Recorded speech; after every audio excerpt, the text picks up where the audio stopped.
जय हिंद बच्चों, वेलकम है आप सभी लोगों का हमारे इस beautiful channel learn with concept पे। Good morning, good afternoon, good night, जिस भी टाइम पे आप हमारी वीडियो को देख रहे हो। बच्चों, हमने स्टार्ट किया था क्लास 7th का ज्योग्राफी का एक चैप्टर, सोशल स्टडीज़ का एक चैप्टर जिसका नाम था एयर। एयर में बच्चों हमने पार्ट 1, इसका हम पार्ट वन अपलोड कर चुके हैं। पार्ट 1 में हमने बच्चों इसके एयर की कंपोजिशन को डिस्कस किया था, एयर में कौन कौन सी एयर होती हैं, और बच्चों हमने डिस्कस कर लिया था उसमें लेयर्स ऑफ एटमॉस्फेयर को। इनको मतलब इनको अच्छे से एक्सप्लेन नहीं किया था, डिफाइन नहीं किया था, लेकिन इनके हमने नेम लिखवा दिए थे। अगर बच्चों नेम नहीं लिखे हो आपने तो आप एक बार यहाँ से पॉज करके नोट कर लीजिए और फिर हम इसको रब करके आगे बढ़ते हैं बच्चों।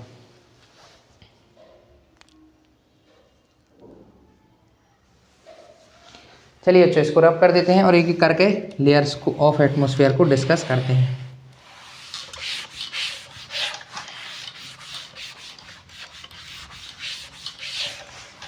देखिए बच्चों, एटमॉस्फेयर मैंने आपको बता ही दिया था क्या होता है। एयर का एक ब्लैंकेट है जो कि अर्थ ओढ़े हुए है, यानी blanket of air surround air. तो अच्छे इसमें आगे बढ़ते हैं और पहली जो लेयर है बच्चों वो है स्ट्रेटोस्फेयर। क्या है बच्चों? स्ट्रेटोस्फेयर, सॉरी ट्रोपोस्फेयर, गलत बोल रहा था मैं। फर्स्ट लेयर है ट्रोपोस्फेयर, उसको अच्छे से डिस्कस करते हैं। ट्रोपोस्फेयर, ये जो लेयर है बच्चों एटमॉस्फेयर की, ये फर्स्ट लेयर ऑफ एटमॉस्फेयर है बच्चों। कौन सी लेयर है? फर्स्ट लेयर, यानी अर्थ के चारों ओर सबसे पहले यही लेयर होती है बच्चों। और इसकी जो बच्चों डिस्टेंस होती है, ये कहाँ तक प्रेजेंट होती है? तो ये अप टू 13 किलोमीटर ये बच्चों प्रेजेंट होती है। अगर हम अर्थ की सरफेस से हाइट देखें कि कहाँ तक ट्रोपोस्फेयर प्रेजेंट है, तो बच्चों उसकी हाइट है 13 किलोमीटर। ये 13 किलोमीटर की हाइट तक प्रेजेंट होती है अर्थ के सरफेस से। अर्थ के सरफेस से स्टार्ट हो तो मान लीजिए यहाँ तक 13 किलोमीटर हो रहा है, तो यहाँ तक ये प्रेजेंट होती है, यहाँ तक 13 किलोमीटर तक ये प्रेजेंट होती है। चलिए बच्चों, इसका अगला देखते हैं।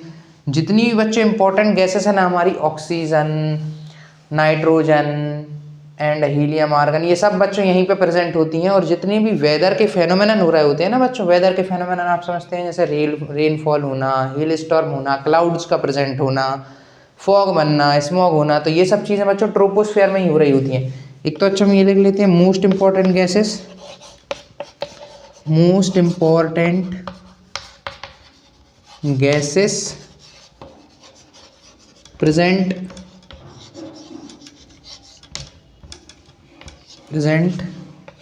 In it. और बच्चों दूसरी चीज़ जो होगी वो क्या है बच्चों? Weather phenomenon, weather phenomenon occur in this layer. Weather phenomenon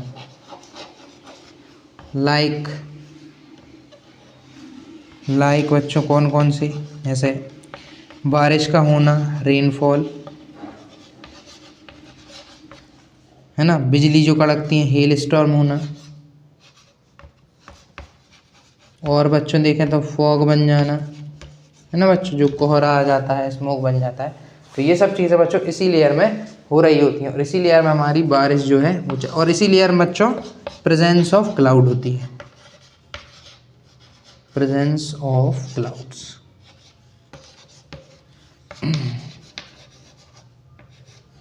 ठीक है बच्चों, अब इसको आप नोट कर लीजिए, फिर इसमें आगे बढ़ते हैं। पहले आप इतना नोट कर लीजिए, ट्रोपोस्फेयर को नोट कर लीजिए बच्चों, और फिर इससे आगे बढ़ते हैं। ये फर्स्ट लेयर ऑफ एटमॉस्फेयर थी बच्चों, आपने इसको नोट कर लिया होगा। आगे बढ़ते हैं, अब चलते हैं सेकंड लेयर जो कि ट्रोपोस्फेयर के बाद होती है। और बच्चों जहाँ पे ट्रोपोस्फेयर का एंड होता है वहाँ शुरू होता है, वहाँ पे हम कहते हैं ट्रोपोपॉज। क्या बोलेंगे बच्चों? ट्रोपोपॉज। वहाँ पे हम बोलेंगे ट्रोपोपॉज हो गया, यानी कि यहाँ पे ट्रोपोस्फेयर खत्म हो गई।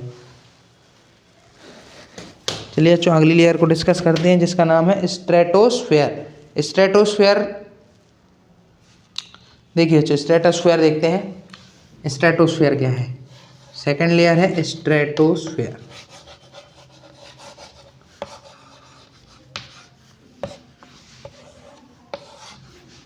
स्ट्रेटोस्फेयर को डिस्कस करते हैं बच्चों। इसकी जो डिस्टेंस है कहाँ से कहाँ तक, 13 किलोमीटर तक तो वो थी, तो 13 किलोमीटर से 50 किलोमीटर तक हमारी ये वाली लेयर प्रेजेंट है बच्चों। ठीक है, अब इसमें हम बताते हैं आपको इसकी क्या क्या क्वालिटी है। पहली चीज़ है एब्सेंस ऑफ क्लाउड्स। फीचर क्या है? एब्सेंस ऑफ क्लाउड है बच्चों, और एब्सेंस ऑफ क्लाउड होने की ही वजह से यहाँ पे एरोप्लेन्स वगैरह को उड़ाया जाता है।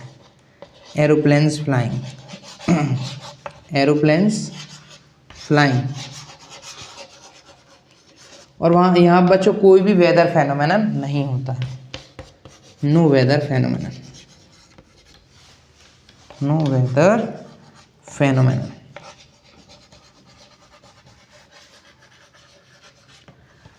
अब बच्चों ये तीन देखिए बच्चों, एक तो 13 किलोमीटर से 50 किलोमीटर तक प्रेजेंट है। अगर हम अर्थ की सरफेस मान लीजिए, अर्थ सरफेस यहाँ 13 किलोमीटर तक ट्रोपोस्फियर प्रेजेंट थी, अब 13 किलोमीटर से 50 किलोमीटर तक अपनी स्ट्रेटोस्फियर प्रेजेंट होगी, और जहाँ पे ट्रोपोस्फियर खत्म हुई उसको बच्चों हम ट्रोपोपोज कहेंगे। अब देखिए बच्चों, यहाँ पे एब्सेंस ऑफ क्लाउड होती है तो एक अच्छी कंडीशन प्रोवाइड करता है किसके लिए? एरोप्लेन्स और फ्लाइट वगैरह के फ्लाइंग के लिए। और यहाँ पर कोई भी वेदर फेनोमेनन भी नहीं होता है बच्चों, यानी रेनफॉल वगैरह, फॉग का बनना, स्मोक का बनना, ये सब चीज़ें वहाँ पर नहीं होती है बच्चों। आप इतना नोट कर लीजिए बच्चों। फिर हम थर्ड लेयर ऑफ एटमॉस्फेयर चलते हैं, जहाँ पे हम, ठीक है बच्चों, आप इतना नोट कर लीजिए, फिर अपन आगे बढ़ते हैं। अगली लेयर है बच्चों मीजोस्फेयर। कौन सी लेयर है बच्चों? अगली मीजोस्फेयर। और बच्चों हल्के फुल्के वेदर फेनोमेनन भी हो सकते हैं, बस क्लाउड्स नहीं है, ये एक मैन है वो नो वेदर फेनोमेनन वाला पॉइंट आप इतना ज़्यादा मत हो भी सकते हैं, और नहीं थोड़ा बहुत हो भी सकते हैं ना, नीचे साइड 13-14 किलोमीटर के लगभग, 15 किलोमीटर के लगभग वेदर फेनोमेनन हो भी सकते हैं। चलिए बच्चों अगली लेयर पे चलते हैं, जिसका नाम है मीजोस्फेयर। क्या है बच्चों? मीजोस्फेयर। देखिए बच्चों मीजोस्फेयर क्या है। अब बच्चों आपको पता है कि ये कहाँ से कहाँ तक हो जाएगा? 50 किलोमीटर से 80 किलोमीटर तक ये हो जाएगा। ठीक है बच्चों, 50 किलोमीटर से कहाँ तक हो जाएगा? 80 किलोमीटर तक। अब बच्चों मीजोस्फेयर के कुछ हम स्पेसिफिक फीचर्स को डिस्कस कर लेते हैं। तो बच्चों ये स्ट्रेटोस्फेयर के बाद प्रेजेंट है, एक फीचर ये हो गया।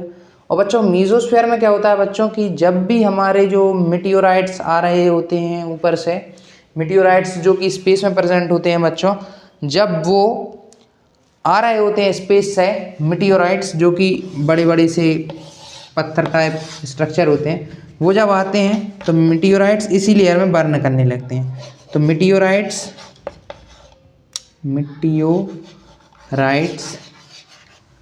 स्टार्ट्स बर्निंग, मतलब इस लेयर में आकर बच्चों वो बर्निंग स्टार्ट कर देते हैं, और यहीं पर ही वो टोटली बर्न अप भी हो जाते हैं। और टोटली बर्न अप भी यहीं पे लिख लीजिए आप, टोटली बर्न अप, यहीं पर वो जल के राख भी हो जाते हैं बच्चों, और वो यहीं पर बर्निंग स्टार्ट भी करते हैं। मतलब वो जैसे ही हमारे एटमॉस्फेयर में आते हैं तो उनको एक रेजिस्टेंस फोर्स लगने लगता है। मान लीजिए ये एक मीटेरोइड से ये आ रहा है, अब यहाँ पे बच्चों क्या हमारा एटमॉस्फेयर, तो ये जैसे ही एटमॉस्फेयर में एंटर करेगा तो हमारी एयर उस पर एक रेजिस्टेंस फोर्स लगाएगी, जिससे वो जलना स्टार्ट हो जाएगा मीजोस्फेयर में, और फिर वहीं पर बर्न अप हो भी जाएगा। ठीक है बच्चों, आपको ये क्लियर हो गया। और कुछ बच भी जाते हैं तो वो ओशियंस में करके खत्म हो जाते हैं कुछ मीटेरोइड्स। अगली लेयर पे चलते हैं बच्चों, जिसका नाम है, आप इसको नोट कर लीजिए, अगली लेयर पे चलते हैं फिर, जिसका नाम है थर्मोस्फेयर। क्या नाम है बच्चों? थर्मोस्फेयर। आप इतना नोट कीजिए बच्चों, फिर अपन आगे चलते हैं।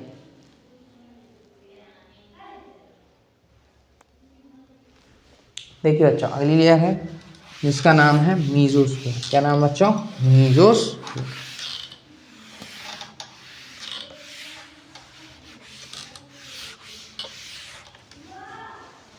आप वो तो समझ गए ना बच्चों कैसे मेटेओराइट आया। मान लीजिए मेटेओराइट्स यहाँ से, मान लीजिए मेटेओराइट्स जो हैं वो स्पेस से आ रहे हैं, जूम ऐसा आया। अब यहाँ पे हमारा एटमॉस्फेयर था, एटमॉस्फेयर में इसने जैसे ही एंट्री करी, एटमॉस्फेयर की एयर ने इसके एक अपोज, जैसे हम बाइक चलाते हैं ना बच्चों, अगर सामने से हवा चल रही हो तो हमें एकदम एक फोर्स लगता है, तो ऐसे ही उस मेटेओराइट्स पे हमारा जो एटमॉस्फेयर है वो फोर्स लगाएगा बहुत भयंकर तरीके से। जैसे ही वो आएगा इस तरीके, वो ऐसा आ रहा है और फोर्स ऐसा लगेगा, इसलिए वो बर्निंग स्टार्ट कर देगा। और जब वो बर्निंग स्टार्ट कर देगा बच्चों तो फिर वो जल के राख मीजोस्फीयर में हो जाता है। चलिए बच्चों अगली चीज़ करते हैं जिसका नाम है थर्मोस्फीयर। क्या है बच्चों? थर्मोस्फीयर। थर्मोस्फीयर को डिस्कस कर लें बच्चों। देखिए थर्मोस्फीयर क्या है बच्चों। थर्मोस्फीयर जो लेयर है बच्चों उसकी डिस्टेंस 80 किलोमीटर से लेकर होती है बच्चों। एक फिक्स आपको डेटा देता हूँ, 80 किलोमीटर से इसकी डिस्टेंस शुरू है और 400 किलोमीटर तक इसकी डिस्टेंस जाती है। यह आपकी एनसीईआरटी का ही डेटा है, 400 किलोमीटर तक ये जाती है। अब बच्चों आगे चौक को चेंज कर लेते हैं। एक बार वीडियो की वर्किंग भी देख लेते हैं बच्चों, वीडियो वर्क कर रही है या नहीं। यस बच्चों, वीडियो वर्क कर रही है। और हम चौक भी ले लेते हैं इसमें अनादर। देखिए अच्छा, हम कहाँ पे थे, थर्मोस्फेयर है ना, 80 किलोमीटर से 400 किलोमीटर तक इसकी डिस्टेंस थी। अब बच्चों इसमें क्या होता है, देखिए अगर हम इसमें बच्चों क्या होता है, टेम्परेचर इंक्रीज होता है। क्या होता है बच्चों, थर्मो का मतलब ही होता है हीट। क्या मतलब होता है, हीट। तो यहाँ बच्चों क्या होगा, टेम्परेचर जो होगा ना बच्चों वो इंक्रीज होता है इस लेयर में rapidly. Temperature increases rapidly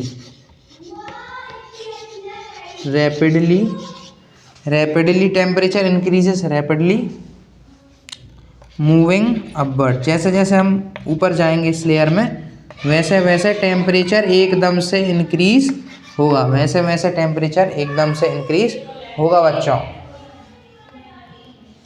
temperature increases rapidly moving upward. जब जब हम इस लेयर में ऊपर जाएंगे वैसे वैसे क्या होगा बच्चों, टेम्परेचर भी बढ़ता जाएगा। एक तो ये इसकी है, और दूसरा बच्चों ये हेल्प करता है रेडियो ट्रांसमिशन में। किस में हेल्प करता है बच्चों, रेडियो ट्रांसमिशन में हेल्प करता है। अच्छा बच्चों, रेडियो ट्रांसमिशन क्या होता है आपको ये बताते हैं।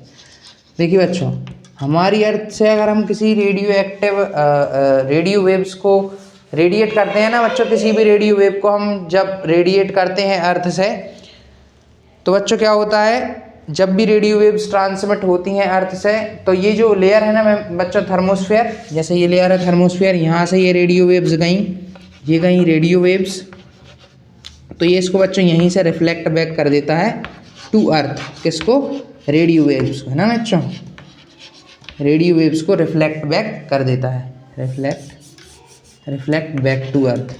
इनको रिफ्लेक्ट बैक भी यही करता है। ठीक है बच्चों, ऊपर गई थर्मोस्फेयर से जैसे ही टकराई तो वापस आ गई। और बच्चों इसी थर्मोस्फेयर में यही कंटेन करता है आयनोस्फेयर। आयनोस्फेयर को भी यही कंटेन करता है बच्चों। कौन कंटेन करता है, जो हमारा थर्मोस्फेयर है उसमें ही आयनोस्फेयर भी होती है। अब बच्चों लास्ट लेयर पे जा रहे हैं हम, जो है एग्जोस्फेयर। लास्ट लेयर क्या है बच्चों हमारे पूरे इस एटमॉस्फेयर की, वो है एग्जोस्फेयर। उसको और डिस्कस कर लेते हैं, फिर हमारा एटमॉस्फेयर खत्म होगा, फिर हम अगले टॉपिक की ओर चलेंगे, वेदर क्लाइमेट। देखिए बच्चों, लास्ट लेयर एग्जोस्फेयर। एग्जोस्फेयर क्या है बच्चों, लास्ट लेयर है, एंडिंग लेयर है। एग्जोस्फेयर जो है ना बच्चों वो हमारी लास्ट लेयर है, लास्ट लेयर। अब बच्चों ये देखते हैं कि इसकी डिस्टेंस कहाँ से कहाँ तक है। एक आपको ठीक है, अच्छा इसकी डिस्टेंस जो है नहीं दी गई, तो भी हम मान लेते हैं 400 टू कुछ है ना 550 किलोमीटर ऐसी कुछ ये रहती होगी, हमने मान लिया ना। इससे ज़्यादा तो नहीं होती होगी, या होती भी होगी तो 600 ज़्यादा से ज़्यादा। तो एग्जॉस्फेयर बच्चों क्या है, और ये बच्चों थिन लेयर है तो और भी ये कम होती होगी, मान लीजिए 400 ही 500 ही होती हो या 550, एक बार आप चेक कर लीजिएगा। देखिए एग्जॉस्फेयर क्या है, एग्जॉस्फेयर बच्चों very thin layer of air है, very thin layer of earth है बच्चों, very thin layer of earth. यहाँ से क्या होता है बच्चों, जो हमारी लाइटर गैसेस होती हैं, लाइटर गैसेस यानी जिनका वेट बहुत कम होता है, जैसे हाइड्रोजन और हीलियम बच्चों, वो स्केप कर जाती हैं इधर से, स्केप टू स्पेस। यहीं से बच्चों इसी लेयर से वो कहाँ चली जाती हैं, स्पेस में चली जाती हैं। ठीक है बच्चों, आपको एग्जोस्फेयर तक पूरा समझ आया होगा। मैं आपको एक बार पांचों लेयर बता देता हूँ। फर्स्ट लेयर बच्चों एटमॉस्फेयर की थी, ट्रोपोस्फेयर, जहाँ पे क्लाउड्स थे, जहाँ पे वेदरिक फेनोमेनन हो रहे थे, रेनफॉल, हेल स्टॉर्म वगैरह वगैरह। फिर बच्चों हमारे नेक्स्ट लेयर पे हमारी ट्रोपोस्फेयर के बाद थी स्ट्रेटोस्फेयर, जहाँ पे एरोप्लेन चल रहे थे, जहाँ पे क्लाउड्स नहीं प्रेजेंट थे। तीसरी लेयर थी बच्चों थर्मोस्फेयर, जिसके अंदर आयनोस्फेयर भी आती है। थर्मोस्फेयर बच्चों रेडियो वेव्स का ट्रांसमिशन करती है, रेडियो ट्रांसमिशन करती है। जो भी रेडियो वेव्स ट्रांसमिट होती हैं अर्थ से ऊपर की ओर, जब वो जाने लगती हैं अपवर्ड, तो क्या होता है बच्चों, जो थर्मोस्फेयर होता है उनको रिफ्लेक्ट बैक कर देता है टू द अर्थ। तो ऐसे रेडियो वेव के ट्रांसमिशन में थर्मोस्फेयर हेल्प करती है। फिर लास्ट लेयर आती है बच्चों एग्जोस्फीयर, जो कि वेरी थिन लेयर ऑफ अर्थ होती है, और यहाँ पे लाइटर गैस जो है एस्केप कर जाती है। मतलब एस्केप का मतलब होता है बच्चों भाग जाना, तो भाग जाती है हमारे एटमॉस्फेयर से कहाँ पे, स्पेस में। ठीक है बच्चों, आपको ये बिल्कुल अच्छे से क्लियर हो गया होगा। और बच्चों यहाँ पे ये जो गैसेस हैं ये फ्लोट, इसको लिख सकते हैं हम फ्लोट इनटू स्पेस। यहीं से वो फ्लोट, मैंने स्केप लिखवाया, इसको आप फ्लोट इनटू स्पेस भी लिख सकते हो बच्चों। इससे आपको ऑब्जेक्टिव वगैरह आ सकते हैं। ठीक है बच्चों, आप इतना नोट कर लीजिए, फिर इसमें आगे चलते हैं। अगला हमारा जो टॉपिक है बच्चों वो है वेदर एंड क्लाइमेट। रब कर दें बच्चों, नहीं नोट किया हो तो पॉज का बटन होता है यूट्यूब पर, उसको दबा के आप नोट कर सकते हैं। देखिए बच्चों, आगे चलते हैं। इसमें अगला जो टॉपिक है बच्चों वो है वेदर एंड क्लाइमेट। क्या है बच्चों, वेदर एंड क्लाइमेट। वेदर के बारे में तो आपने बच्चों बहुत का पूछा, मतलब बहुत बार सुना होगा। फार्मर रोज़ पूछते हैं कि आज का वेदर कैसा है, क्या आज बारिश होगी, क्या आज बारिश नहीं होगी, क्या आज कितना टेम्परेचर होगा, कितना टेम्परेचर नहीं होगा, आज सन निकलेगा या नहीं निकलेगा। तो बच्चों जो डे टू डे, इसको अच्छे से डिस्कस करते हैं। जो डे टू डे और हार टू हार मतलब घंटे है ना, हार टू हार जो कंडीशंस होती हैं, conditions of a place for shorter period of time, for shorter period of time. एक घंटे के लिए हो सकता है वो, for shorter period of time, वो एक घंटा हो सकता है, वो फिर एक अपना दिन भी हो सकता है, या कुछ दिनों के 2-3 दिन के लिए हो सकता है। हर एक दिन का और हर एक घंटे का जो है वेदर निकल आता है। तो शॉर्टर पीरियड ऑफ टाइम के लिए condition of a place is called weather. ये घंटे घंटे पे चेंज होती रहती है, दिन भर दिन ये वेदर जो है वो चेंज होता रहता है। अब बच्चों हम डिस्कस करते हैं अगली चीज़। तो वेदर बच्चों आपको समझ में आया होगा, तो आप देख सकते हैं, आप इस वीडियो को देखने के बाद आज का वेदर देखिएगा, आज का टेम्परेचर कितना है, आज सर्दी कितनी पड़ रही है, या आज बारिश होगी या नहीं, ये सब चीज़ें वेदर हमें बता देता है। अब बच्चों हम डिस्कस कर लेते हैं हमारी नेक्स्ट टर्म जो कि है क्लाइमेट।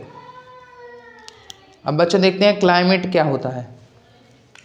अच्छा बच्चों, आपको पता हुआ हॉट वेदर में हम थोड़ा सा इरिटेबल फील करते हैं, जब गर्मी पड़ने लगती है तो अच्छा नहीं लगता है। और जब थोड़ा सा प्लीसेंट और चीयरफुल, जब मानसून होता है, अच्छा प्लीसेंट मानसून हो जाता है, यानी कि प्लीसेंट वेदर हो जाता है, तो हम बहुत चीयरफुल फील करते हैं। अब हम डिस्कस करते हैं बच्चों क्लाइमेट को, कि बच्चों क्लाइमेट क्या है। क्लाइमेट बच्चों वही condition of a place for longer period of time, for longer period of time, for longer period of time के लिए ये होता है। चलिए अच्छा, इसको हम बता देते हैं आपको बहुत अच्छे से कि लॉन्गर पीरियड ऑफ टाइम के लिए ये कैसे मतलब क्या है। तो मतलब ये जो क्लाइमेट होता है बच्चों, 3 to 4 मंथ्स के लिए आता है। इसका जो वो ड्यूरेशन है एक तरीके से बता दें तो वो 3 to 4 मंथ्स है, जो ड्यूरेशन है क्लाइमेट का। मतलब इतने टाइम के लिए क्लाइमेट को देखा जाता है। जैसे जो सीजन्स आते हैं हमारे, रेनी सीज़न, समर सीज़न, तो वो एक तरीके से क्लाइमेट है। और इससे भी ज़्यादा बड़े टाइम को भी क्लाइमेट कह सकते हैं, है ना। वो इनसे भी बड़े 3-4 महीनों से सालों साल को भी क्लाइमेट कहने लगते हैं। अभी जो है क्लाइमेट चेंज कह रहे हैं, यानी कि पहले जो क्लाइमेट था वो थोड़ा सा टेम्परेचर कम हो रहा था, अब टेम्परेचर ज़्यादा होने लगा है, तो वो क्या है बच्चों, क्लाइमेट चेंज। तो क्लाइमेट इससे भी ज़्यादा हो सकता है ना, लॉन्गर पीरियड ऑफ टाइम। चलिए बच्चों आगे बढ़ते हैं, आप इसको नोट कर लीजिए। अब बच्चों हमको डिस्कस करना है व्हाट इज द, क्या डिस्कस करना है हमको, टेम्परेचर डिस्कस करना है। अगला टॉपिक है बच्चों हमारा टेम्परेचर। एक बार देख लेते हैं बच्चों वीडियो वर्क कर रही है या नहीं। हाँ बच्चों वीडियो वर्क कर रही है। और अगला हमारा टॉपिक जो है बच्चों वो है टेम्परेचर। क्या है बच्चों, टेम्परेचर।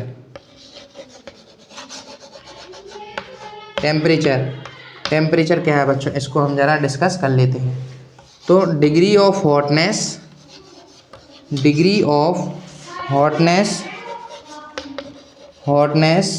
और कोल्डनेस,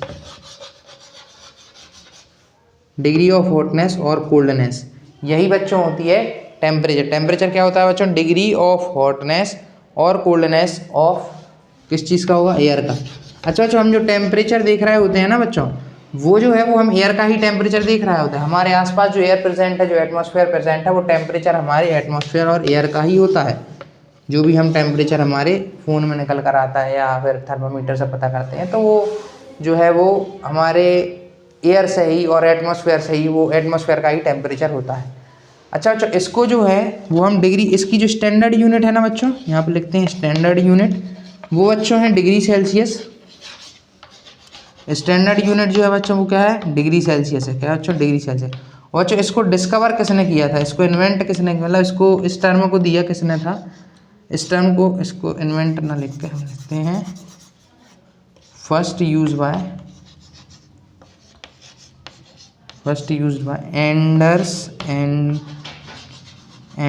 सेल्सियस। एंडर्स सेल्सियस ने इसको फर्स्ट टाइम, और मैं आपको इसकी स्पेलिंग दिखा देता हूँ। स्पेलिंग क्या है एंडर्स सेल्सियस की, एंडर्स, हाँ बच्चों स्पेलिंग अपन ने सही लिखी है, एंडर्स सेल्सियस यही होता है। इसको अच्छे से लिख लेते हैं, एंडर्स, ANDERS, एंडर्स सेल्सियस। इन्होंने जो स्केल दिया उसका है 0 डिग्री सेल्सियस से 100 डिग्री सेल्सियस तक ये होता है। 0 डिग्री सेल्सियस से 100 डिग्री सेल्सियस तक, और डिग्री सेल्सियस का टर्म एंडर्स सेल्सियस ने दिया, और ये टेम्परेचर हो गया। चलो बच्चों इसको रब कर देते हैं, टेम्परेचर हो गया है। अब बच्चों टेम्परेचर को इफेक्ट, टेम्परेचर के डिस्ट्रीब्यूशन को इफेक्ट करने के लिए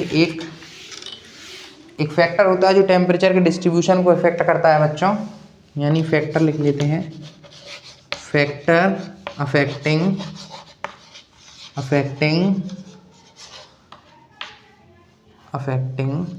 डिस्ट्रीब्यूशन ऑफ